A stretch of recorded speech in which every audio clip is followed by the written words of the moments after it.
Good afternoon, traders. Welcome to today's special webinar. So this week we shall be focusing on correlation of assets in online markets and how you can use correlation, the concept of correlation, so that you can improve the way you select assets. So my name is Edwin. I work in the education department at EGM Securities, and I'll be running you through today's session.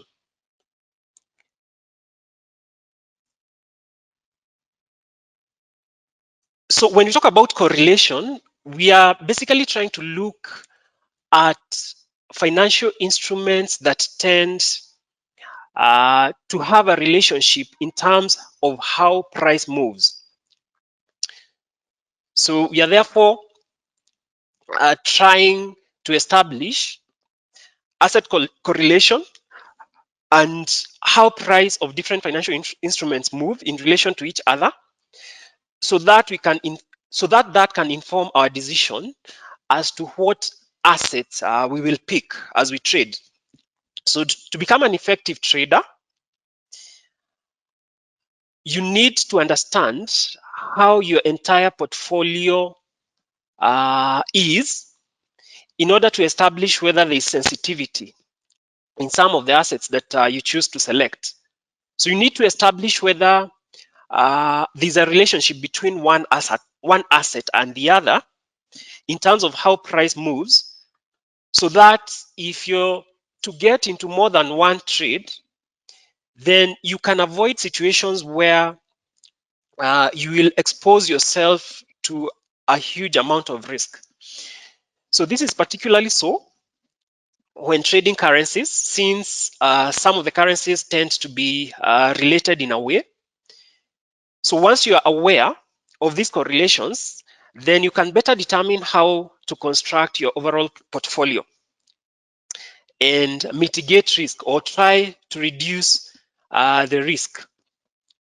So in the world of financial trading, asset correlation establishes how and when the prices of different financial instruments move in relation to each other. So with regard to currencies or forex trading, correlation is the behavior that certain currency pairs will either move in one direction the vast majority of the time, or in different directions. So we have three types of correlations. So the first one is positive correlation. So positive correlation occurs when two assets prices move up or down in the same direction simultaneously. And this correlation could either be weak or strong. So for example, if you take a currency pair like Euro dollar and GBP USD, if we say that these two currencies are positively correlated, positive correlation would mean that whenever Euro USD is going up, you will notice that GBP USD will try to follow a similar movement.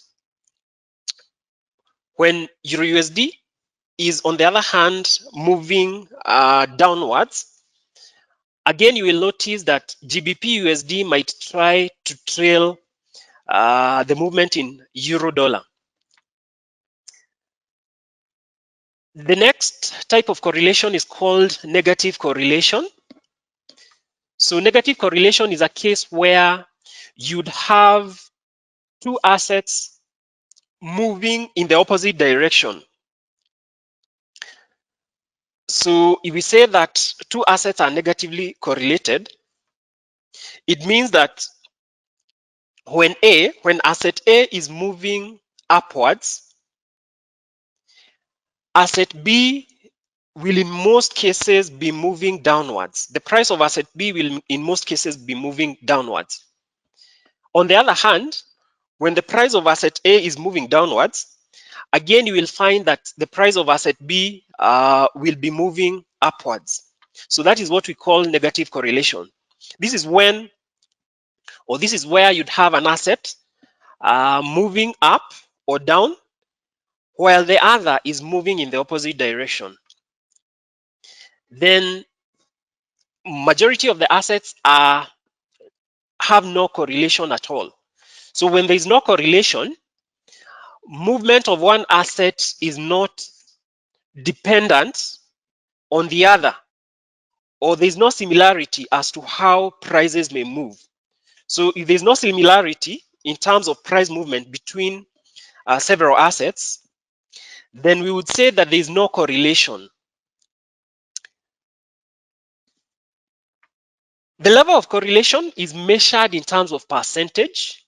So correlation is within the range of -100 up to +100, and this is referred to as correlation coefficient. So it establishes, or it is established by analyzing the historical performance of one or two assets. So for example, if we take two assets and if we say that the correlation between these two assets is +80%, the meaning of this 80% positive correlation is that if you check on the historical price movement on the chart, you will notice that when one of the assets is rising or falling, there is a corresponding rise or fall in the same direction in the value of the other asset by about 80% of the time. Again, if we say that two assets have a -50 correlation, then it means that when you analyze the historical price movement on the chart, you will notice that the charts will be in such a way that when the asset moves, when one asset moves 50% up, the other asset will be moving 50% to the downside majority of the time. And lastly, there can be a zero correlation.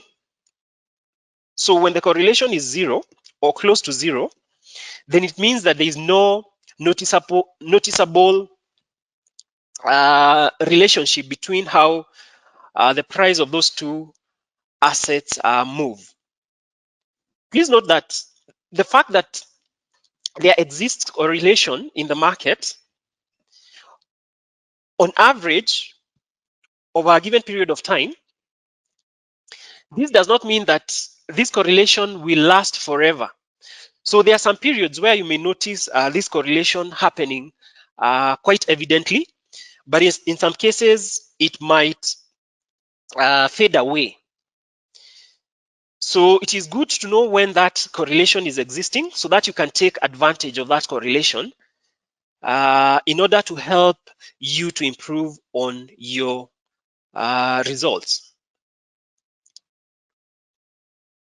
So we'll just take a few examples of very noticeable correlations that exist in the market. So we will start with positive correlation. So the most common positive correlations that exist in the market is with Euro USD pair and GBP USD. So Euro USD and GBP USD have a positive correlation. So these are the charts of these two pairs. So the first one is Euro USD. It's a daily chart. And the second one is GBP USD, which is also a daily chart. So what you will notice is that when you compare the movement in price, you will notice that how the price of euro dollar has been moving over time, it is almost a mirror image of how GBP USD pair has been moving over time. So you will notice that the fact that GBP USD was on the rise in the recent few months, Euro USD was also on the rise. So we can say that these two pairs have a high positive correlation. Another example of two pairs which are positively correlated is Australian dollar, US dollar, and New Zealand dollar, US dollar. Again, here we have daily chart of Australian dollar and US dollar, and the daily chart of New Zealand dollar and US dollar. And again, when you compare the movements, you will notice they are perfectly positively correlated. You can almost place one chart over the other, and you will almost notice that the movement of one pair is almost a mirror image of the movement in the other pair. So again, these two pairs are positively correlated. So New Zealand USD has been on the rise for some time, and you will notice that a similar movement has been noticed or has been experienced in the pair of Aussie against US dollar.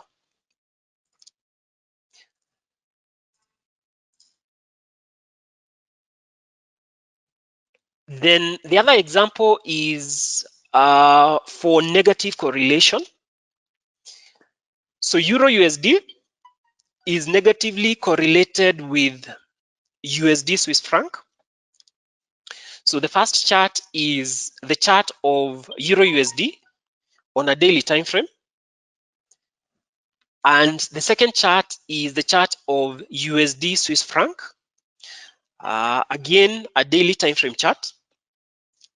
So when you compare these two charts, you will notice that whenever Euro USD is on the rise, USD Swiss franc has been declining almost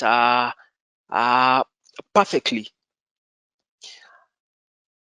So we can therefore say that there exists a negative correlation between these two pairs, because if you compare the movements, one chart or one pair happens to be moving in the opposite direction almost perfectly in comparison with the other pair.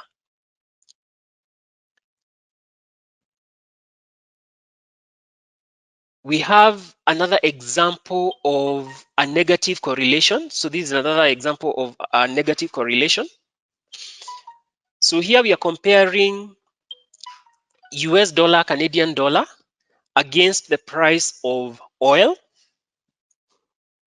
So these two assets are negatively correlated. And this is due to the fact that Canadian dollar happens to be the fifth largest oil producer in the world. On the other hand, US happens to be the largest consumer of oil. So it therefore means that when there is a huge demand for oil, US is likely to spend a significant amount of their budget on buying oil. And given that Canada happens to be their neighboring country, so it would make sense for them to buy that oil from their neighbor, who is Canada. So it therefore means that when they spend a huge amount of money on oil, then Canada is going to benefit. So when the price of oil is on the rise, it means that USD Canadian dollar is likely to be on a decline. And that is why there exists a negative correlation between these two assets.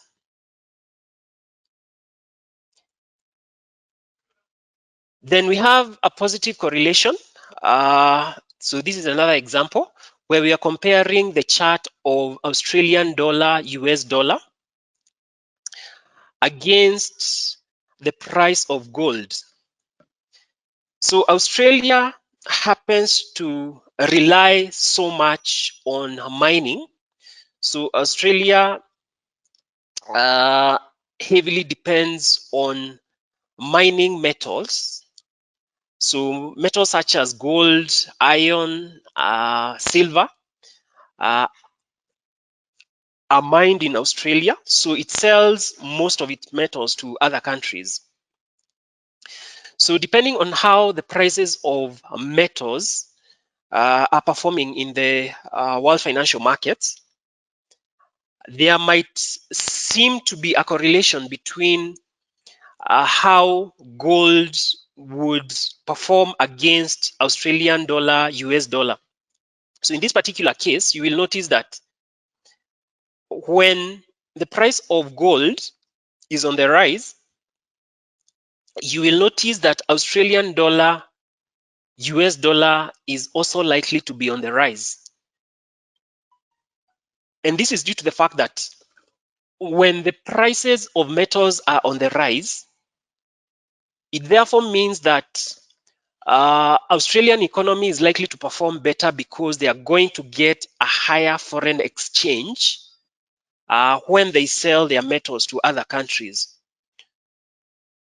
So when the pair is on the rise, or when the prices of metals are on the rise, you'd ordinarily notice that Australian dollar, US dollar is likely to be on the rise. Other correlations that exist in the markets is the performance of airline stocks in comparison to the price of oil. So what you will notice is that a huge percentage of expenditure for most airline stocks is on the oil. So most airlines buy huge volumes of oils in order to do their operations. So oil prices are therefore negatively correlated with the prices of airline stocks. So for example, when there is speculation that prices of oil are likely to rise in the world financial markets, the fact that most airlines have to rely on oil as one of their uh, key purchases, then you will notice that the stocks or the prices of shares of most airlines are likely to start declining. But when there is a positive sentiment that the price of oil might drop, then it means that most airlines will tend to spend a smaller portion of their budget to purchase oil. So when the prices of oil are declining, then you will notice that there is a high possibility that the prices of airline stocks are likely to rise. Then there also exists a correlation between gold, bonds, and stocks. Depending on the general sentiment in the financial markets, investors may tend to adopt a risk-on, risk-off approach when they're determining the assets that you're going to invest in. So when there's uncertainty in the global financial economy, investors will tend to adopt a risk-off approach. So when there is a gloom sentiment, or when there is negative sentiment in the financial markets, then investors will tend to adopt a risk-off approach. So with risk-off approach, this is a situation where you'd have investors trying to invest in assets which are deemed to carry a minimum or a little amount of risk. Such assets are bonds. Again, when there is a negative sentiment in the financial markets, most investors will tend to rush to buy gold because gold has intrinsic value. It's a store of value. So when there is uncertainty, investors will tend to buy gold or bonds because that is a better way to preserve their wealth. When there is a risk on sentiment in the market, it means that majority of investors have a positive sentiment about the global economy. And when there is risk on sentiment, most investors are open to taking investments in assets which are deemed to be risky. So some of the assets which are deemed to be risky are stocks as well as currency markets. So when investors are willing to take a significant amount of risk, you will notice, or you might tend to notice, a huge rally in most stocks as well as in the currencies markets. And during such times, investors tend to abandon assets such as bonds. So bonds are deemed to be safer assets, but they tend to have um, a lower return.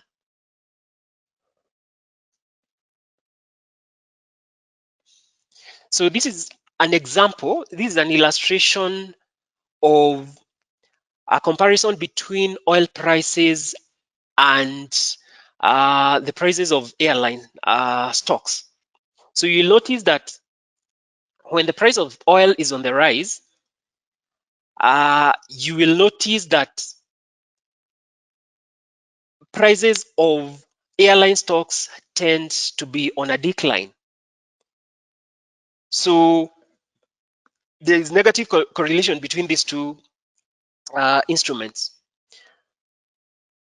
Then finally, how can you use a correlation when you're trying to determine what assets you will trade? So first of all, correlation can illustrate the amount of risk you are exposed to within your forex trading account. So an example is that if you have bought several currency pairs with a strong positive correlation, then it means you are exposed to a higher risk. So as you tend to select your currency pairs, it would be foolhardy, for example, for you to get into a buy position in Australian dollar, US dollar, and at the same time place a buy position in New Zealand dollar, US dollar. Why is this the case? This is due to the fact that when you get into a buy position, Australian dollar, US dollar, and another trade, buy position, New Zealand dollar, US dollar at the same time, it's as if you are in two trades, or it's as if you are in two positions of the same asset. So instead of getting into buy positions of AUD USD and NZD USD, you'd be far much better if you are to compare between Australian dollar and New Zealand dollar. So if you want to get into a buy position, it would be far much better for you to compare between the performance of Australian dollar against New Zealand dollar. So if it happens at that particular point, Australian dollar is more likely to rise at a higher rate than New Zealand dollar. It would be far much more reasonable for you to just take Australian dollar, US dollar and place a buy. That way, you will be able to reduce the risk in the market.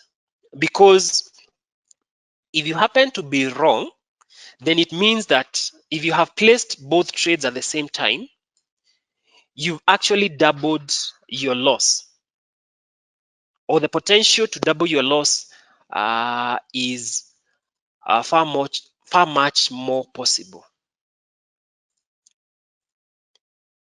So first of all is to try and reduce the risk exposure. Then the other reason why you'd want to be careful with the correlation of assets in the market is that if you are in a trade already, so for example, if you had placed Euro USD buy, so let us assume that you had analyzed the markets and you had identified an opportunity to buy Euro USD, and after a while you have noticed that this trade is not going the way you had anticipated. So you had placed a buy position, but this trade has begun to drop. So it's going against you. So knowing that Euro USD and GBP USD are positively correlated, knowing that majority of the time when Euro USD is rising, you'd have GBP USD rising as well. So if you had placed a buy position and the market is declining, then you can try to hedge your risk. You can try to minimize your losses by getting into GBP USD pair. And in this particular case, it would be far much more reasonable for you to place a sell position, because by placing a sell position, it means that whenever Euro USD will be accumulating a loss, the fact that these two pairs are positively correlated, then there's a high likelihood that GBP USD pair will be making profit for you. So you will, in a way, be trying to reduce the amount of loss that you're generating on Euro USD. So you can therefore use correlation to try and hedge your risk, to try and minimize your risk exposure.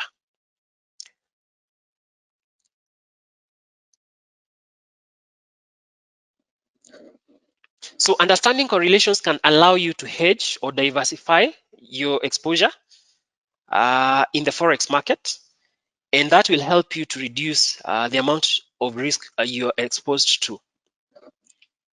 So you're looking to hedge a position, especially when you are to hold that trade for long, you can take a position in a negatively correlated pair. When it comes to a pair like Euro USD and USD Swiss franc, we have seen that these two pairs are negatively correlated. So when Euro USD is on the rise, in most cases, you will have USD Swiss franc on a decline. So again, in this case, if you had entered a buy position in Euro USD,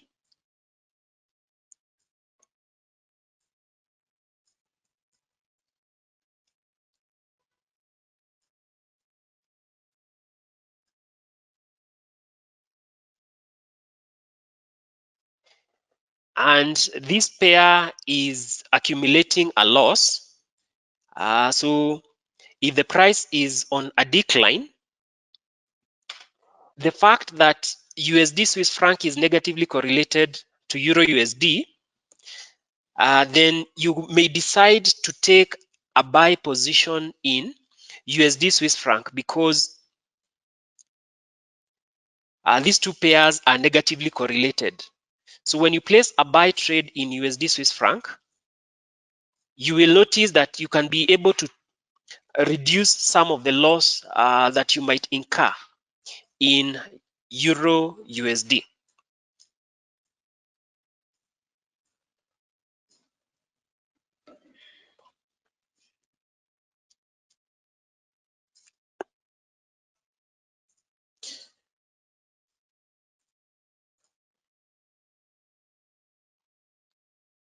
So if you initiate a long Euro USD and it begins to move in an unfavorable direction, You can hedge your position by purchasing a currency pair that is negatively correlated to Euro USD, which is USD Swiss franc.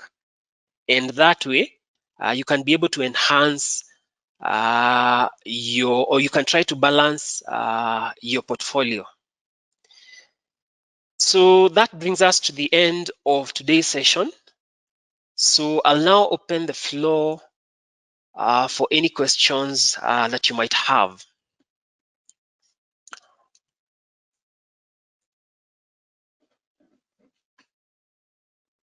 So in case you have a question, just send it through the chat box and I'll review it.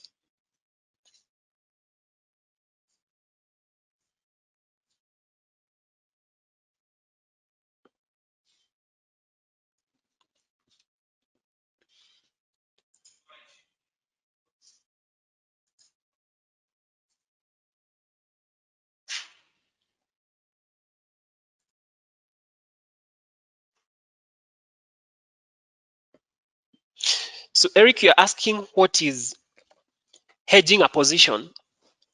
Hedging basically means taking an additional trade. So if you had placed a trade, so let us assume that you had placed a buy position in euro. Sorry, you had placed a buy position in Australian dollar, US dollar. So you had bought Australian dollar, US dollar.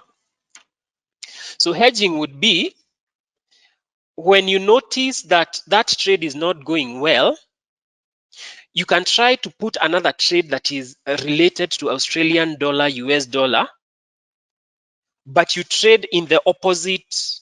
You trade in such a way that the second trade would go in the opposite direction than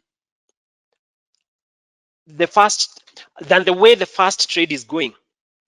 So the fact that we know that when Australian dollar, US dollar is on the rise, you'd have gold rising as well.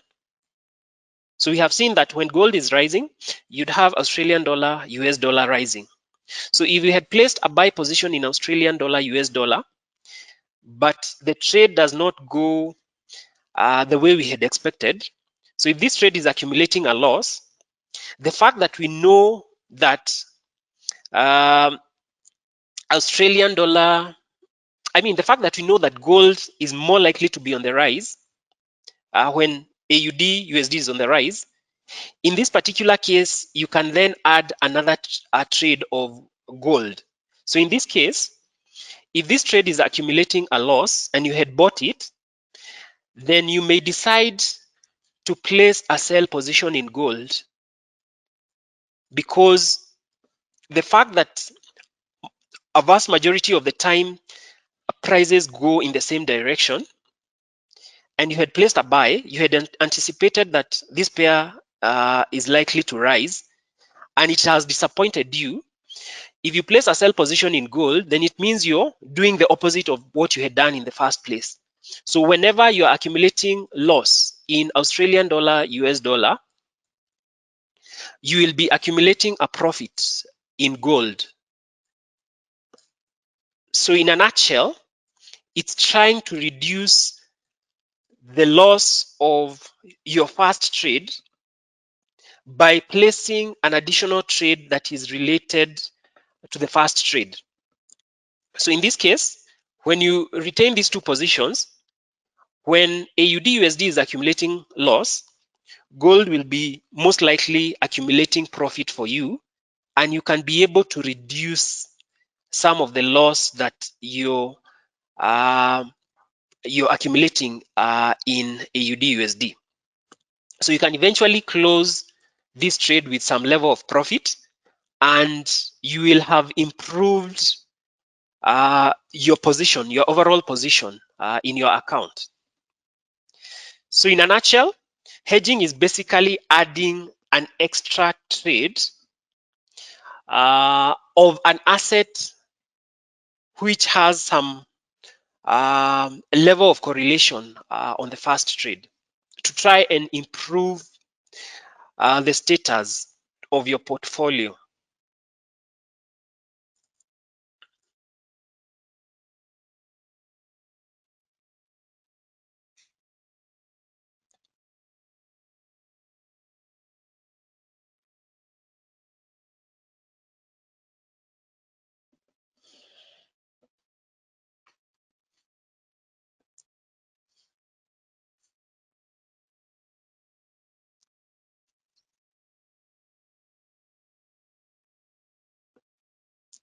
So Odor, you're asking whether there is correlation between Australian dollar, New Zealand dollar, and silver.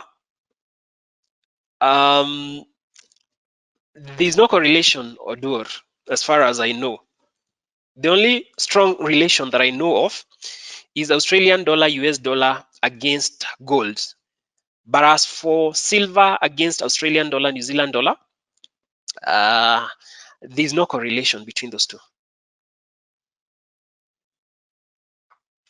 So Moirore, I'll try and see whether I can be able to get it and do the necessary.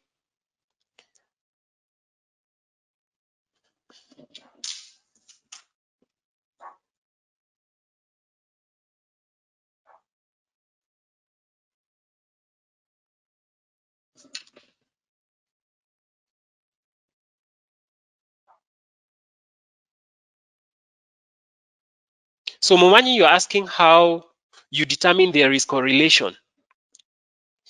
Momanyi, you can be able to tell because all you need to do is to have a look at 2 or more charts. So if you compare how the price has been moving on the chart against another chart, then you can be able to tell whether there is a unique pattern which you can be able to deduce from those 2 charts.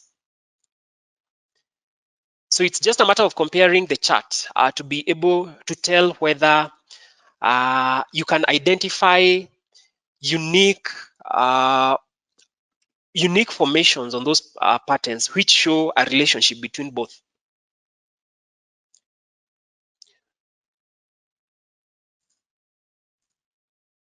But as we have seen, these correlations have a lot to do with the economic activities of countries as well as currencies, as we have seen.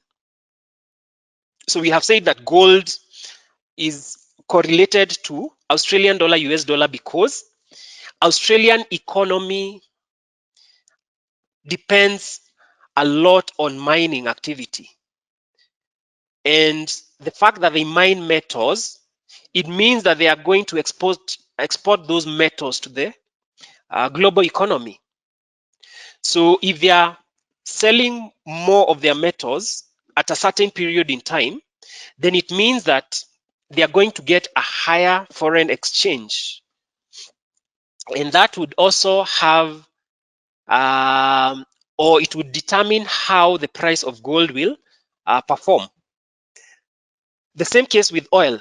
If there is a huge demand for oil in the world economy, the fact that Canadian dollar, I mean, the fact that Canada does a lot of oil exploration, it's the 5th largest oil producer in the world.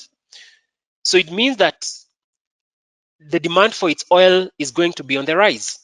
So if the country is selling more and more oil to the world economy, then it means that the currency is likely to perform better because they are getting a higher foreign exchange from the global economy.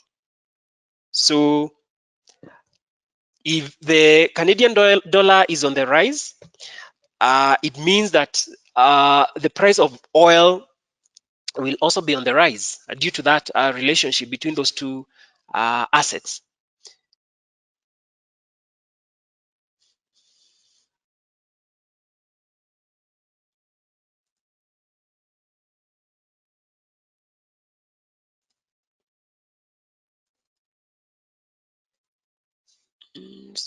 So Christine, you're asking, when you notice that you're running on a loss on US oil trade, which is a buy position, you're asking whether you can be able to place a sell position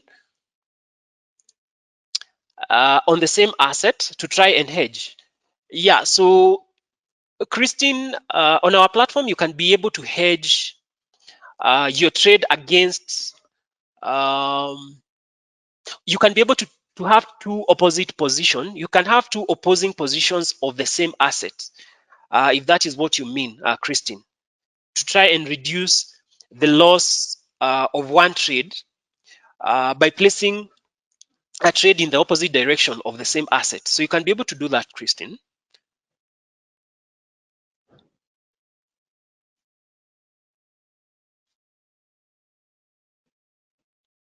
So you're also requesting me to repeat on the relationships between gold, oil, and bonds.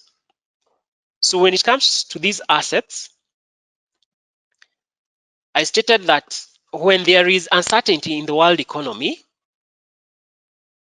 when there are fears that we might face recession in the global economy, most traders will tend to buy bonds. Most investors will try to preserve their wealth.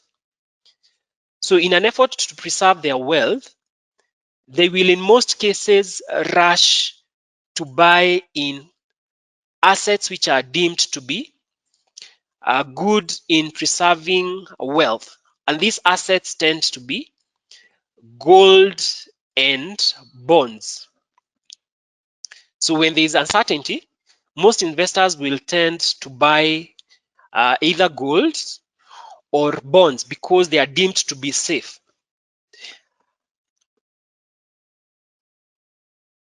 Again, that uncertainty may cause most traders to close their positions in stocks.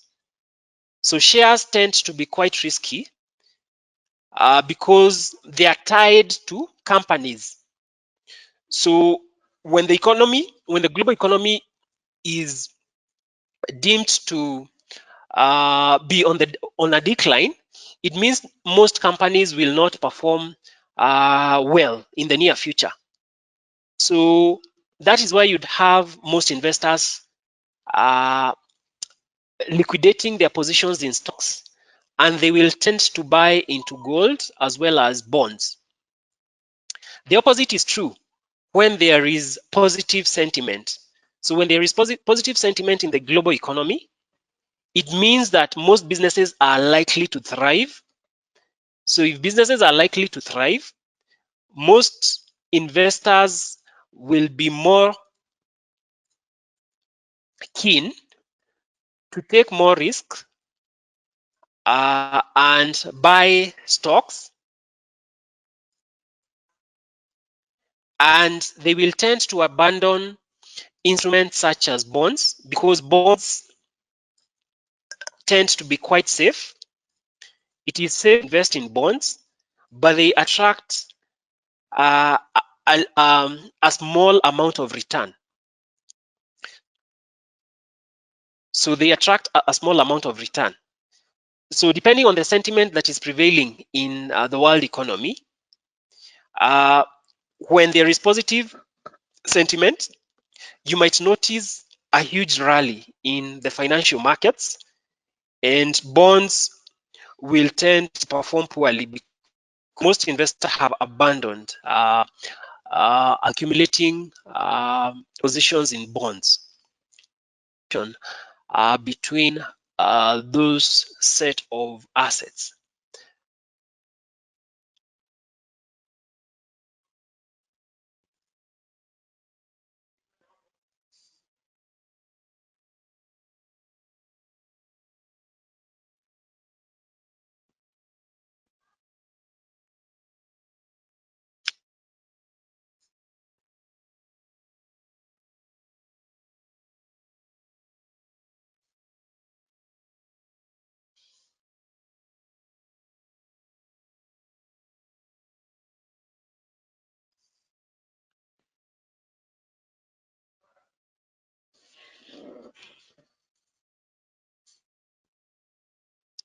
So Wanga, you're asking whether news affects the correlation of these assets the same way? Yes, it does, Wanga. It does affect the assets in the same way.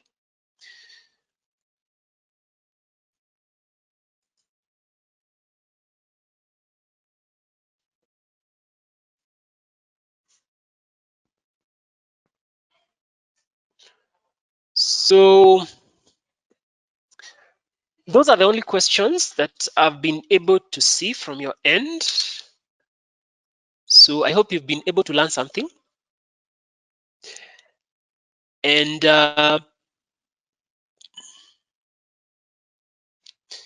we have Candy who's asking whether these correlations are always constant.